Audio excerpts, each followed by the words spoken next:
One of my favorite stories that my grandpa told me was actually a story that his father passed on to him when he was just a boy. You see, my great-great-grandpa, who we called Papa Tate, was just 10 years old when the Civil War broke out.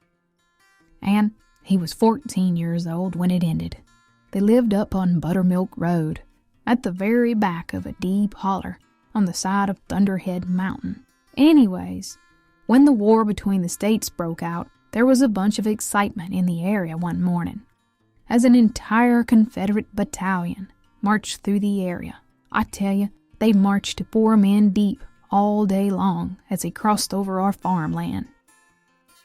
But you see, living in a mountain holler means that you're surrounded by mountains on all sides.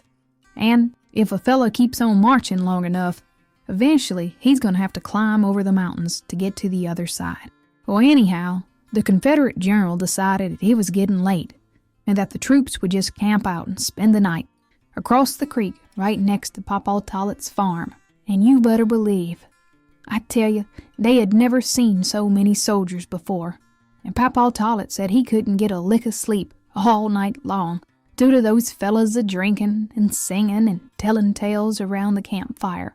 Speaking of campfires, although it was a moonless night, Papa Tate's entire room was lit up like Christmas from all those fires burning outside. There must have been 500 men out there. And another thing that kept him from getting a wink of sleep was all the ruckus coming from the farm's chickens. They were out there just raising Cain all night long, making all sorts of racket.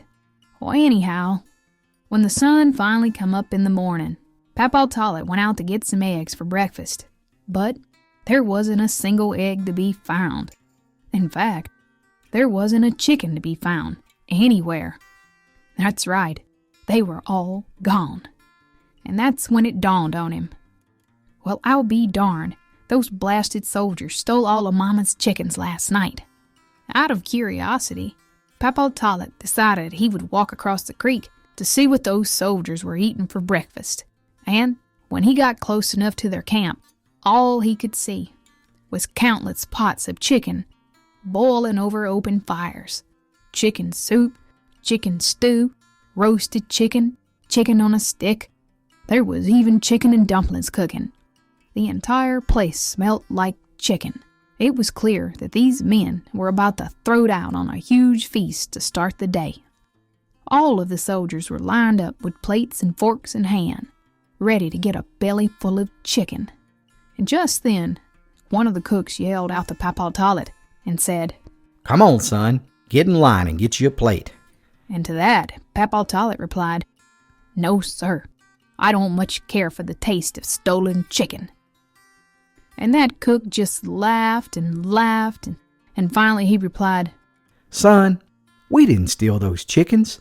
They flew over here, and they told us that they were ready to die to help the Confederacy win." And that's the story of the day the Confederate Army stole my great-great-grandfather's chickens.